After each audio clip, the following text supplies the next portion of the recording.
Kita lanjut lagi. Udah tadi ya, PDU sama SDU bedanya seperti tadi. Oke, kita lanjut lagi. Figure 1.18 show how different layer add their overhead to an application until it get down to the physical layer, where it is forward to the next node on its way to destination. Each layer with the execution of the physical layer append the PCI that is manifested by. Oke, udah paham ya? Jadi intinya apa? Setiap layer akan memberikan header. Itu ya. Ini sebenarnya dari tadi kita udah bolak-balik ya. Ya. Setiap layer akan memberikan header. Gitu ya. Akan memberikan header. Yang tadi pertama saya perlihatkan. Yang mana Pak? Nih yang ini nih. Yang nih ya. Ini adalah PDU di layer berapa? Layer 7. Ketika diturunkan, ini nih akan menjadi SDU.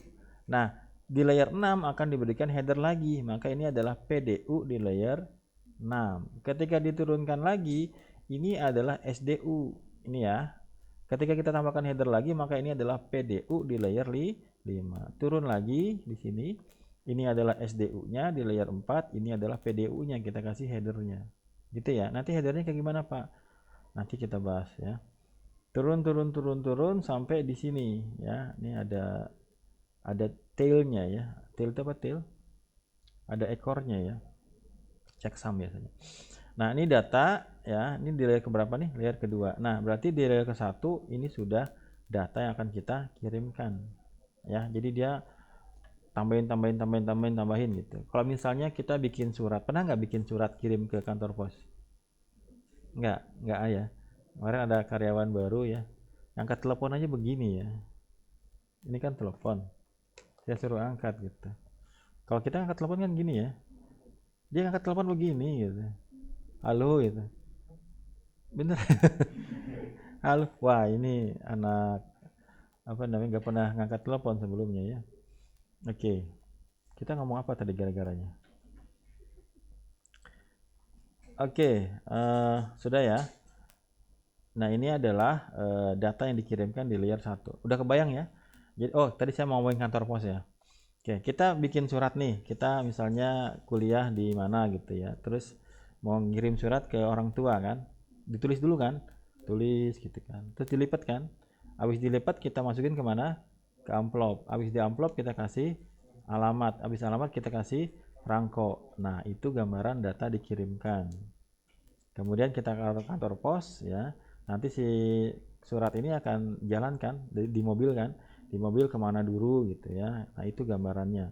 Tapi bayangkan ini dalam kecepatan yang sangat cepat. Itu ibaratnya speednya itu ibaratnya dalam milisecond. Belum ditulis sudah terkirim gitu ya. Saking cepatnya gitu ya. Baru dipikirin aja udah pernah saya bahas di kelas ini ya. Ya, punyanya idenya siapa tuh? Elon Musk ya. Oke, sudah ya. Ini kelihatannya sederhana ya, tapi sebenarnya kalau mau beneran nih agak susah kalau mau dipahami ya. Tapi udah paham kan ya? Udah. Oke. Kita lanjut berikutnya.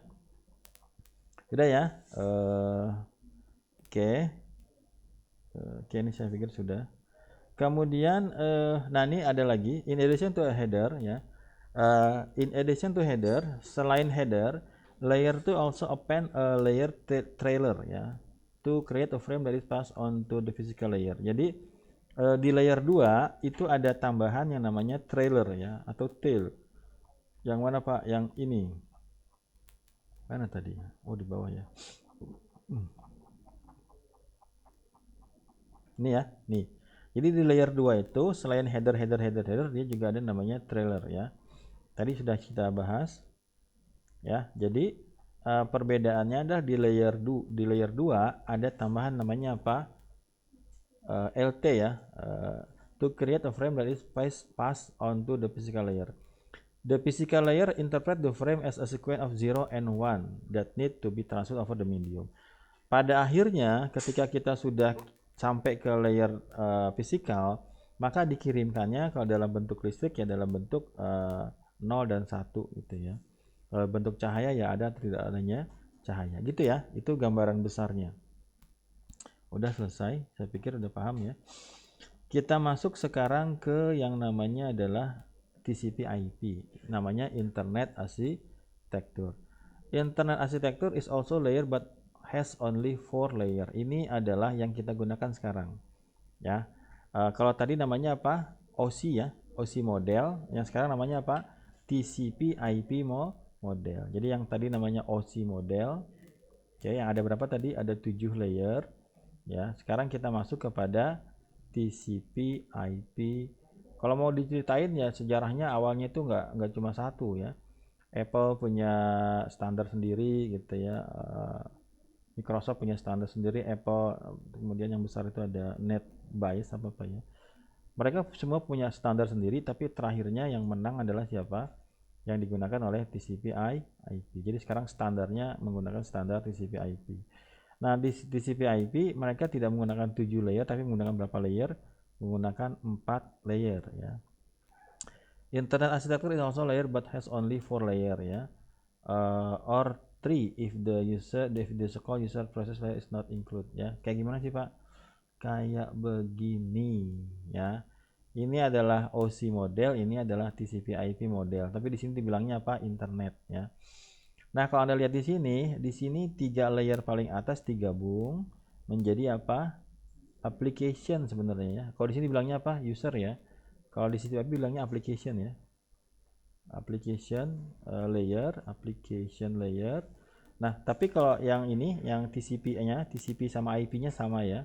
Nah, kemudian yang dua di bawah juga digabung. Jadi data link layer sama physical layer itu digabung menjadi network access layer gitu ya. Ini adalah TCP/IP ya, atau di sini dibilangnya internet layer. Ini adalah OSI layer. Gampangnya apa? 3 layer pertama disatukan menjadi application atau user process layer. Kemudian yang dua paling bawah juga sama digabung menjadi apa? Network access layer. Tapi nanti ada nama yang lainnya ya. Tapi yang paling utama itu tetap sama. Yang apa? Yang TCP-nya sama IP-nya itu sama gitu ya. Fokusnya di situ, di dua situ ya. Di IP-nya, di networknya, routingnya, sama di ini di transport layer juga nanti ini ya macam-macam ya. Ya, memastikan ketika pengiriman ada metode yang namanya handshake gitu ya, macam-macam ya.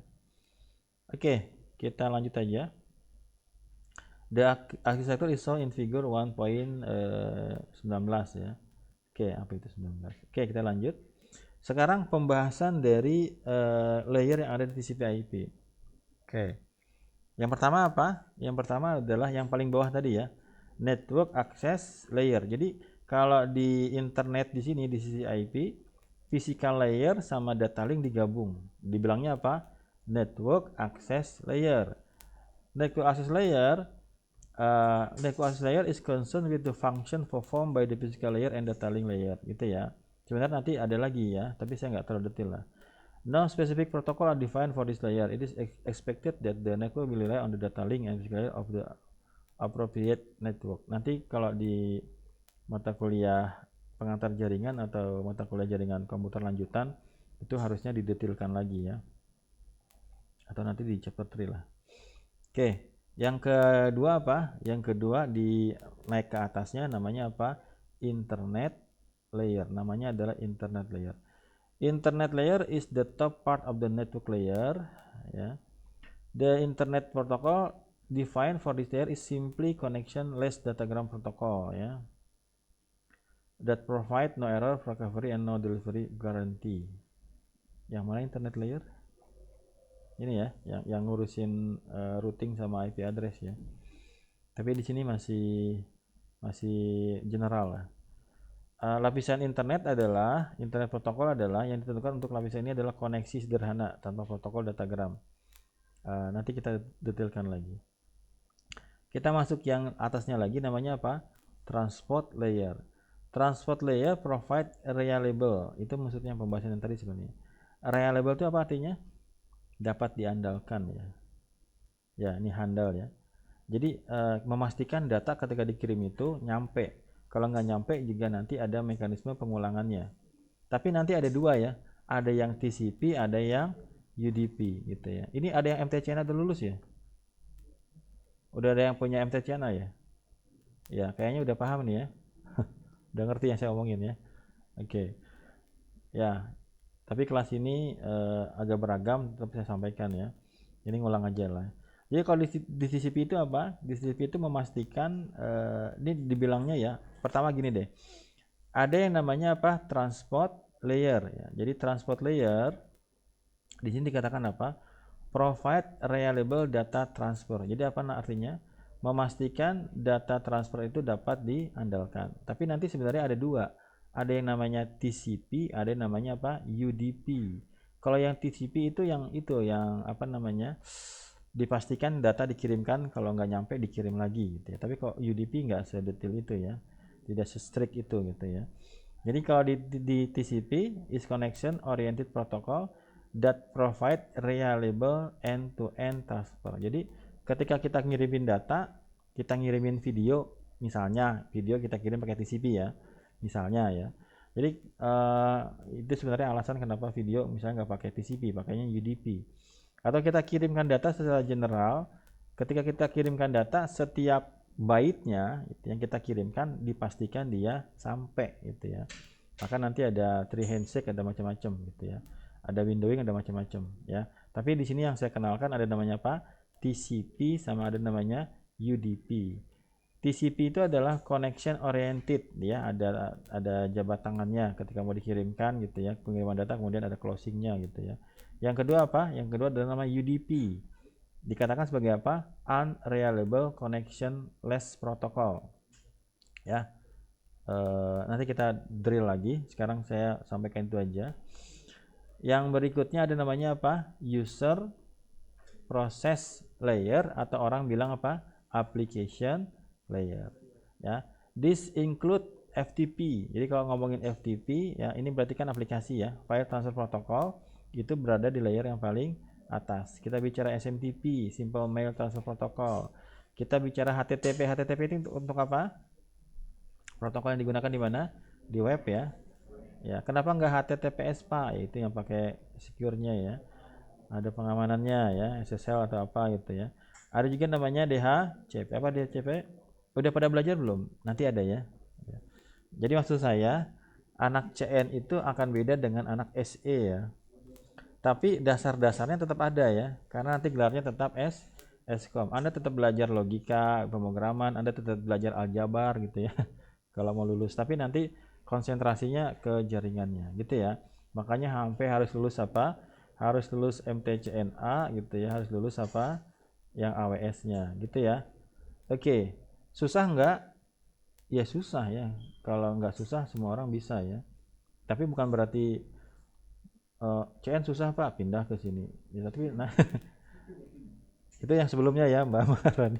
Bukan maksudnya ini. Maksud saya ketika saya bilang kayak gini jangan kok kayaknya susah ya CN gitu ya. Jangan gitu ya. Mau pindah ke SE juga susah, ke CDM juga susah ya.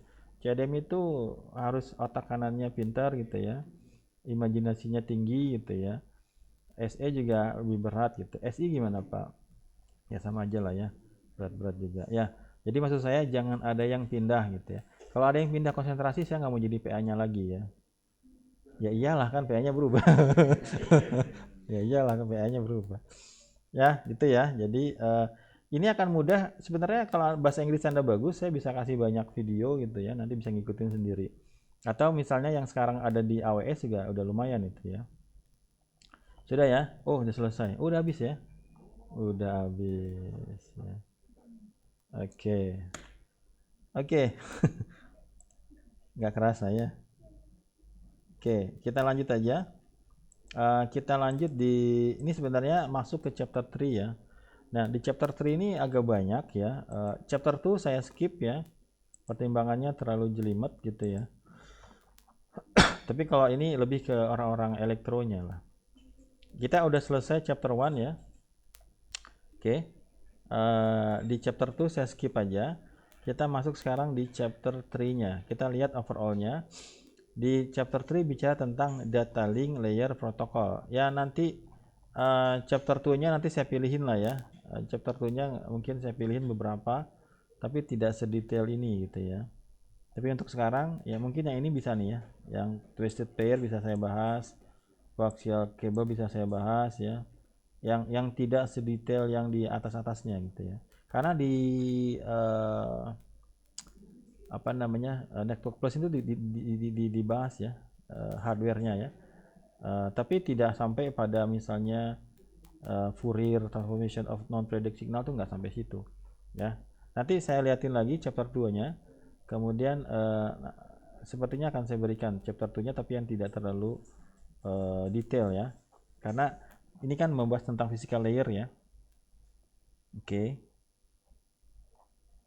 Oke, ini kayaknya di level MTCRE yang di wireless ya yang dibahas ya. Oke, kita lanjut aja. Kita loncat dulu chapter 2-nya ya. Kita masuk ke mana? Ke chapter 3 yang bicara tentang apa? Data link layer protokol. Itu juga baru 3 sub yang saya bahas. Ya, ini jam 10 selesai. Nanti kita lanjut ke mana? Kita lanjut ke AWS-nya ya. Masih mengikuti jadwal yang kita tentukan di awal. Ya, kita masuk kepada yang namanya apa? Data link layer protokol. Physical layernya kita skip dulu, nanti kita balik lagi. Ya, kita masuk di chapter 3, kita masuk ke 3.1, kita masuk kepada introduction. As discussed in chapter 1, the data link layer is responsible for organizing data in frame. Ya, data link layer itu bertugas untuk mengatur data dalam format frame. And for detecting error ya, untuk mendeteksi error that occur in frame, yang terjadi di frame. Nanti kita lihat ya. It also responsible for hop by hop flow control. Nanti kita lihat ya. Saya skip aja dulu di sini. Nah, di sini in this chapter we examine the structure of a frame. Kita akan melihat detail dari frame. The data link layer flow control code schema and two of the protocol defined. Nah, ini ya. Ada 2 protokol di data link layer. Ya, ini namanya apa? High level data link protocol HDLC. Yang kedua apa? Point to point protocol. Setidaknya dibahas di ebook ini ya. Kita masuk sekarang yang namanya apa? Framing ya, framing. Jadi framing itu adalah bagaimana kita nih dibahas di sini ya. The data link layer ya. Tadi kan data kan dari atas turun sampai ketemu sama layer yang 2 di sini. Coba kita bahas. The data link layer break up the bit stream it received from the network layer into discrete frame and compute the checksum for each layer. Oke, kita lihat. Lapisan data link atau layer data link ya. Apa artinya break up? Putus, Pak. Apa artinya break up? Membagi ya. Membagi bit stream. Apa itu bit stream? Apa artinya bit? Bit itu kalau nggak nol, nggak. Apa artinya bit stream? Stream ini artinya aliran ya. Apa berarti bit stream? Aliran dari bit yang dikirim ya. Jadi layer ini akan membagi, akan mempartisi, akan memutuskan aliran data yang diterimanya menjadi discrete frame. Apa artinya discrete? Discrete itu artinya terputus ya. Terputus itu maksudnya terhitung. Discrete frame itu maksudnya apa? Frame-frame yang bisa dihitung gitu ya. Jadi di sini ada misalnya kayak gini gambarannya. Di sini ada bit stream. Bit stream itu kayak gimana, Pak? Bit stream itu 00011010101 gitu ya. Ini 0101 gitu ya. Banyak banget gitu ya. Kan dikirimkan kan ya? Brrrr gitu kan ya. Nah, kemudian kita bagi-bagi menjadi frame. Kita bagi menjadi frame, kita bagi menjadi frame, kita bagi menjadi frame. Ini yang dimaksud dengan discrete frame. Discrete frame adalah kita membaginya menjadi frame tapi yang terhitung gitu ya. Ya, discrete frame itu seperti itu. Kemudian masing-masing frame ini akan kita hitung checksum-nya for each frame ya. Bisa dipahami? Bisa ya. Jadi bit stream yang panjang banget kita potong-potong menjadi discrete frame. Kemudian untuk setiap framenya kita hitung checksum-nya. Oke, in the past many schema were used to create frame ya. Di masa lalu banyak cara untuk membuat frame, especially when character oriented transmission was still used. Yang pertama tadi ya, kita berorientasi pada pengiriman yang asinkronus ya. Today, the common method is the bit oriented schema in which a frame consists of the following. Ya, jadi sekarang kita menggunakan metode namanya apa? Bit oriented schema ya. in which a frame consists of the following, di mana setiap frame terdiri dari, ya. Jadi sebuah frame terdiri dari apa? A leading flag, a header, the data to transmit, the checksum, sama the trailing flag. Ya, minimal ada berapa di sini? 1, 2, 3, 4, 5. Jadi ini adalah datanya, ini adalah headernya, tapi juga ada namanya leading flag. Leading flag mungkin nggak selalu digunakan sekarang ya. Leading flag itu adalah apa sih istilahnya ya? Menunjukkan bahwa itu adalah awal data gitu ya. Tapi tidak semua, nanti ada frame yang kedua namanya. Ada frame apa namanya?